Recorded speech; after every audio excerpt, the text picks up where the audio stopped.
A very good morning everyone. तो हम लोग यहाँ पर क्वालिटी तरीके से प्रीलिम्स 2024 को एम करते हुए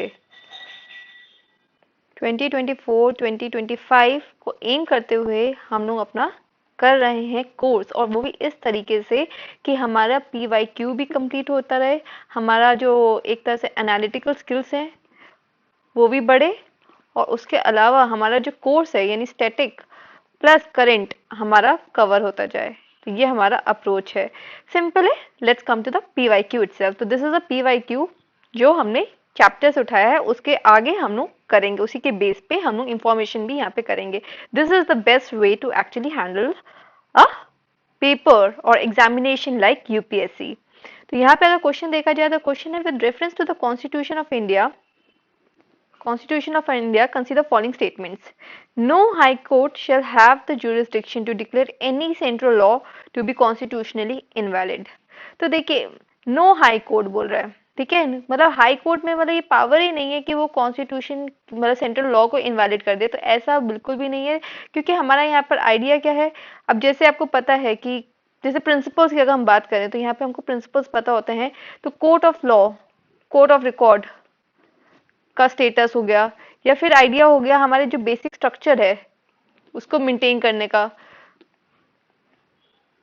तो इन सब चीजों में अगर हम देखें तो यहाँ पर बात ये आती है कि हाई कोर्ट एक बहुत इंपॉर्टेंट वहां पे होता है। देखो इंडिया का स्ट्रक्चर कैसा है, इंडिया का स्ट्रक्चर ऑफ जुडिशरी कैसा है। तो एपेक्स कोर्ट है हमारे पास, सुप्रीम कोर्ट है, और हाई कोर्ट है, और उसके नीचे ऐसे कोर्ट्स आते रहते हैं, सबऑर्डिनेट कोर्ट्स आते रहते हैं। तो कोर्ट और the very system of judiciary हमारा ये है कि हमारे को जस्टिस करना है, तो हम किसी को बार नहीं कर रहे हैं। एक अगर देखा जाए तो पेक्युलैरिटी के लिए तो आर्टिकल 226 को इंक्लूड किया गया था। उसमें एक क्लॉज ऐसा इंक्लूड किया गया था जिसमें कहा गया था कि हाई कोर्ट के पास इस तरह से रिव्यू करने की या डिक्लेयर करने की सेंट्रल लॉ को इनवैलिड ऐसी पावर नहीं है। बट फिर उसको हटा दिया गया था। क्यों? क्योंकि again it is going against the basic structure, है ना। तो again the judiciary has a very important role in India. अगर हम देखें तो मेंस में भी हम बात करेंगे importance of judiciary in India, तो उसमें भी हमें पता लगेगा कि हाउ इंपॉर्टेंट इट इज। तो ये ऑप्शन तो यहाँ पे गलत हो गया, तो दैट इज देयर।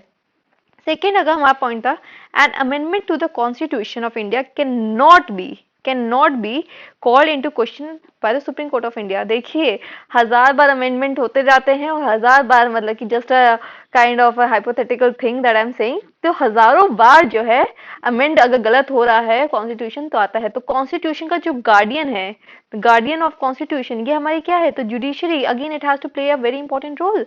तो सुप्रीम कोर्ट के पास अगर किसी अमेंडमेंट को क्वेश्चन करने की पावर नहीं होगी, ऐसा हो ही नहीं सकता। तो ये गलत है। 31C में कितने क्लॉजेस आए, तो अगेन मिनर्वा मिल्स केस हुआ, उसमें उधर उसको क्वेश्चन किया गया, हटाया गया अमेंडमेंट, बहुत बार हटाया गया है। तो अगेन अमेंडमेंट अगर कॉन्स्टिट्यूशन में होता है, अगर वो बेसिक स्ट्रक्चर के अगेंस्ट जा रहा है, कॉन्स्टिट्यूशनल प्रिंसिपल्स, कॉन्स्टिट्यूशनल इथोस के अगेंस्ट जा रहा है, तो उसको सुप्रीम कोर्ट जो है वो क्वेश्चन कर सकता है। तो ये भी यहाँ पे गलत हो गया। आंसर हो गया हमारा नीदर 1 नॉर 2। तो ABCD में हमारा D ऑप्शन होगा, neither 1 nor 2। This statement is also wrong, this statement is also wrong. This is a PT question, UPSC का PYQ। So that's there. अब क्योंकि यहाँ पे question supreme court high court से रिलेटेड था, तो यहाँ पे हम चलो सुप्रीम कोर्ट हाई कोर्ट के बारे में पढ़ लेते हैं। तो ये टेबल हम लोगों ने बनाया हुआ है हमारी टीम ने। तो बेसिस फॉर कंपैरिजन क्या है, तो supreme court and high court. देखो सुप्रीम कोर्ट जो है वो प्राइमरी कोर्ट ऑफ जस्टिस है, ठीक है, इट्स अ एपिक्स बॉडी। और हाई कोर्ट जो है वो एपिक्स बॉडी है, but at the level of state.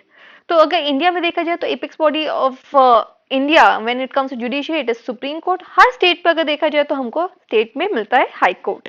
Simple है, ये हमको पता है। आर्टिकल्स कौन कौन से एसोसिएटेड है, देखो हल्का सा पार्ट का भी आइडिया होना चाहिए। तो अराउंड 124 से 147 पार्ट 5 ऑफ द कॉन्स्टिट्यूशन हमारा सुप्रीम कोर्ट से रिलेटेड है, एंड 214 से लेके 231, जैसे यहाँ पे मैंने आपको बताया था आर्टिकल 226 कहाँ बढ़ रहा है, इस ब्रैकेट में आ रहा है ना। तो हल्का सा आइडिया होना चाहिए। आजकल सुप्रीम कोर्ट और हाई कोर्ट के जैसे इंपॉर्टेंट जो आर्टिकल्स होते हैं ना, हल्का सा आइडिया होना चाहिए कि भैया कहाँ कहाँ दिया हुआ है। तो आर्टिकल 214 से 231 in part 6 of the constitution. तो पार्ट 6 में आ गया हमारा हाई कोर्ट, एंड पार्ट 5 में हमारा आ गया सुप्रीम कोर्ट। हेडेड बाय कौन है, तो भैया सुप्रीम कोर्ट में तो चीफ जस्टिस ऑफ इंडिया है, और हाई कोर्ट भी चीफ जस्टिस ऑफ स्टेट है। सिंपल। नंबर ऑफ कोर्ट्स कितने हैं, तो there is only 1 supreme court in India. आपको यहाँ पे नहीं दिखता ना कि बहुत सारे सुप्रीम कोर्ट तो है नहीं, एक ही सुप्रीम कोर्ट है। और वहीं पे अगर हाई कोर्ट देखा जाए तो there are 25 high courts and 3 of which have jurisdiction more than one state. तो यहाँ पे एक पीटी का क्वेश्चन यहाँ से हमारा निकल आया कि हाई कोर्ट का जो जुरिस्डिक्शन है वो मोर देन वन स्टेट में भी हो सकता है, मतलब कि दो हाई कोर्ट, दो स्टेट्स का मिलकर एक हाई कोर्ट हो सकता है। तो इस तरह से again the idea of boundary, the idea of integrated judicial system and the idea of what, of justice, that वो हमारे लिए सुप्रीम है। तो यहाँ पे हमने ऐसा कर दिया है। तो दैट्स देयर। एंड सुपरिंटेंडेंस और टेरिटोरियल जुरिस्डिक्शन, तो देखो सुप्रीम कोर्ट का तो सारे कोर्ट्स और ट्रिब्यूनल्स पे वो उसके अंदर आता है। हाई कोर्ट में अगर देखा जाए तो overall courts under its jurisdiction which in turn is limited by the boundary in more than one state. तो अगेन बाउंड्री के हिसाब से तो उसकी जो बाउंड्री के अंदर आएगा तो वो हाई कोर्ट के अंदर आ जाएगा। That's there. रिट जुरिस्डिक्शन, तो सुप्रीम कोर्ट का देखो नैरो है, ठीक है, यहाँ पे बहुत बच्चों को क्वेश्चन आता है। तो नैरो है when compare to high court, क्योंकि सुप्रीम कोर्ट जो है रिट जो है फंडामेंटल राइट्स अगर वॉलेट हो रहा है उसके अगेंस्ट ही, क्योंकि फंडामेंटल्स का गार्डियन जो है अगेन सुप्रीम कोर्ट। तो यहाँ पे फंडामेंटल राइट्स के अगेंस्ट अगर कुछ होता है किसका वॉलेट हो रहा है तो सुप्रीम कोर्ट इश्यू कर सकता है। बट वहीं पे अगर देखा जाए तो हाई कोर्ट का यहाँ पे वाइडर है, वाइडर, ठीक है। यहाँ पे क्या है, क्योंकि ये जो है वो रिट्स इश्यू कर सकते हैं for the enforcement of fundamental writes A and other purpose, जैसे अगर किसी के लीगल राइट्स भी, ऑर्डिनरी लीगल राइट्स भी अगर किसी सिटीजन का वायलेट हो रहा है तो वो हाई कोर्ट के पास जाएगा, तो हाई कोर्ट उसको भी इंप्लीमेंट कराने के लिए रिट्स इश्यू कर सकता है। तो इट्स अ वाइडर जुरिस्डिक्शन। 2022-23 में अगेन रिट्स पे क्वेश्चन आए हुए हैं प्रीलिम्स में, तो आपको पता होना चाहिए इसके बारे में भी। क्वालिफिकेशन क्या है, तो देखो सुप्रीम कोर्ट और हाई कोर्ट, तो ये तो सिटीजन है, सिटीजन ऑफ इंडिया ही बन सकता है, मतलब कि सुप्रीम कोर्ट या हाई कोर्ट का जज सिटीजन ऑफ इंडिया ही बन सकता है, दिमाग में बैठा लो, ठीक है। हैव बीन अ जज ऑफ हाई कोर्ट और हाई कोर्ट्स इन सक्सेशन, मतलब एक हाई कोर्ट या फिर 2-3 हाई कोर्ट, मतलब कि इन सक्सेशन जो है वो कम से कम 5 साल के लिए तो हाई कोर्ट का जज होना चाहिए, या फिर एडवोकेट रहा हो हाई कोर्ट्स में फॉर 10 ईयर्स। तो यानी या तो जज रहा हो 5 साल के लिए या 10 साल के लिए क्या रहा, advocate, and a distinguished jurist in the opinion of the president. President कह देगा कि हाँ ये डिस्टिंग्विश्ड है, इनकी जजमेंट जो है बहुत क्वालिटी रही है, मेरे ओपिनियन में ये डिस्टिंग्विश्ड जूरिस्ट है तो इनको मैं दे सकता हूँ। तो ये सुप्रीम कोर्ट में है ये प्रिंसिपल, पर वहीं पे हाई कोर्ट में देखा जाए तो ये वाला पॉइंट नहीं है। हाई कोर्ट का क्या है, तो हाई कोर्ट में यहाँ पे क्या जाता है, तो he should be a citizen of India या फिर बैरिस्टर रहा हो फॉर 5 ईयर्स, या फिर सिविल सर्वेंट रहा हो फॉर 10 ईयर्स अलोंग विद, तो सिविल सर्वेंट रहा हो 10 साल के लिए अलोंग विद सर्विंग एज जिला कोर्ट फॉर एटलीस्ट 3 ईयर्स। तो यहाँ पे थोड़ा नंबर ज्यादा है, ठीक है, तो नंबर आप देख लीजिएगा, ठीक है। तो 10 साल के लिए या तो सिविल सर्वेंट रहा हो और उसके साथ साथ 3 साल तक उसने जिला कोर्ट में सर्व किया हो, एक ये क्वालिफिकेशन है, या फिर वो बैरिस्टर रहा हो 5 साल के लिए, या फिर वो प्लीडर रहा हो before any high court, high court में ही प्लीडर रहा हो फॉर 10 ईयर्स, ठीक है। तो सिविल सर्वेंट 10 साल, जिला हाई कोर्ट में 3 साल। सेकेंड पॉइंट, प्लीडर हो 10 साल के लिए हाई कोर्ट में, या फिर बैरिस्टर रहा हो 5 साल के लिए। तो नंबर का यहाँ पे ज्यादा खेल है, तो that's there and yes that's there. तो अपॉइंटमेंट अगर देखा जाए तो कैसे होता है, तो अपॉइंटमेंट तो देखो प्रेसिडेंट करता है by warrant under his hand and seal, president के हैंड एंड सील ठप्पा लगता है, वहां से वो होते हैं।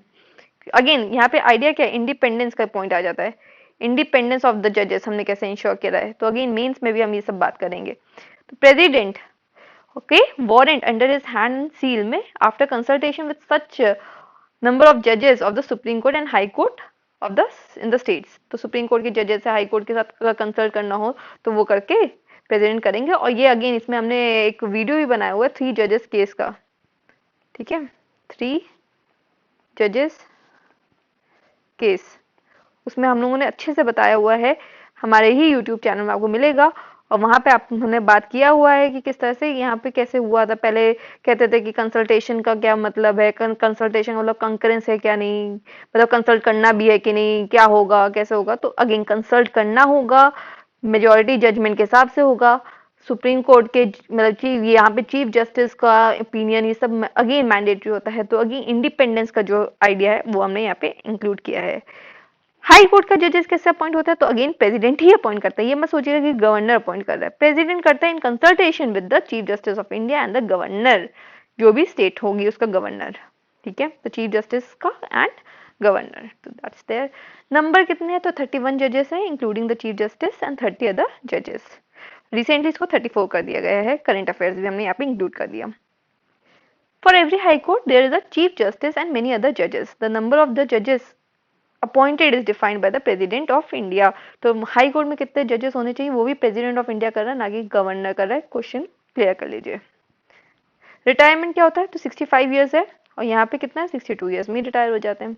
प्लीडिंग क्या है, तो जज of the supreme court can not, he can not plead before any court during his और हर टेन्योर और आफ्टर हिज और हर रिटायरमेंट। मतलब टेन्योर के टाइम पे भी, रिटायरमेंट के बाद भी वो प्लीड नहीं कर सकता सुप्रीम कोर्ट, क्योंकि अगेन यहाँ पे कैसे है, अगर वो प्लीड करने का हम दे देते हैं उसको कि हाँ कर सकता है, तो वो फिर एक बायसनेस वाला एलिमेंट आ जाता है। तो उस बायस एलिमेंट को हटाने, प्रेजुडिस हटाने के लिए हमने क्या कह दिया कि किसी तरह भेदभाव ना रह जाए, इंडिपेंडेंस रहे, हमने ये वाला कह दिया कि वो प्लीड नहीं कर सकता। Similarly, judges of the High Court cannot plead before any court during his or her tenure। और आफ्टर रिटायरमेंट कहाँ नहीं प्लीड कर सकते, तो आफ्टर रिटायरमेंट अगर देखा जाए तो वो court below the high court में नहीं कर सकते, मतलब हाई कोर्ट या हाई कोर्ट से ऊपर वाले में प्लीड कर सकते हैं आफ्टर रिटायरमेंट। देखो टेन्योर के टाइम पे तो वो कहीं पे भी प्लीड नहीं कर सकते, ठीक है, पर रिटायरमेंट के बाद वो हाई कोर्ट या हाई कोर्ट से ऊपर प्लीड कर सकते हैं, उसके नीचे नहीं, ठीक है। और सुप्रीम कोर्ट में तो कर ही नहीं सकते प्लीड, ठीक है। रिमूवल कैसे होता है, तो प्रेसिडेंट ही इशू करता है, can issue the removal order only after an address bye the president parliament. Parliament का पूरा एक प्रोसेस होता है लंबा चौड़ा, ठीक है, इतना मेजोरिटी चाहिए, ऐसे लोगों ने साइन करने चाहिए, इतना ये है, ऐसे होने के बाद होता है, ठीक है। तो वो भी हम लोग अच्छे से करेंगे आगे। which must be supported by a special majority of the each house of the parliament। मतलब लोकसभा में भी स्पेशल मेजोरिटी, राज्यसभा में भी स्पेशल मेजोरिटी, फिर प्रेसिडेंट के पास ऑप्शन होता है कि वो साइन कर रहा है कि नहीं, और फिर हो सकता है, ठीक है। तो यानी काफी टफ प्रोसेस बनाया। आज तक कोई जज हमारा जो है इम्पीच नहीं हुआ है, ठीक है, 2 के नाम आए थे बट हुए नहीं थे, कांग्रेस पार्टी एब्सटेन कर गई थी। तो यहाँ पे यह है कि रिमूवल या ट्रांसफर ऑफ द जज जो है वो कैसे होगा, ट्रांसफर ऑफ द जज भी और रिमूवल ऑफ द जज कैसे होगा, तो प्रेसिडेंट पार्लियामेंट, ये हाई कोर्ट में कैसा है, तो he can be removed by the president on recommendation the parliament. तो अगेन प्रेसिडेंट ही है यहाँ पे भी, तो again it's also difficult for high court जजेस to be removed as well. So that's there. Salaries कहाँ है, तो सैलरीज और अलाउंसेस हो गए जो सुप्रीम कोर्ट के जजेस की है, ठीक है।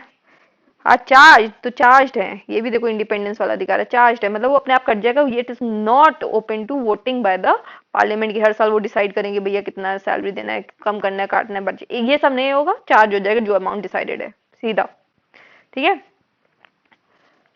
Salaries and the allowances of state high court judges could, including chief justices, are charged from the consolidated fund of India, while pension, जो pension है, ठीक है, जो पेंशन है हमारा, ठीक है, यहाँ पे आइए सीधा, इसके बाद यहाँ पे आइए, तो जो पेंशन है इट इज, देखो सैलरीज जो है वो चार्ज है, ठीक है, it's charge from the consolidated fund of state.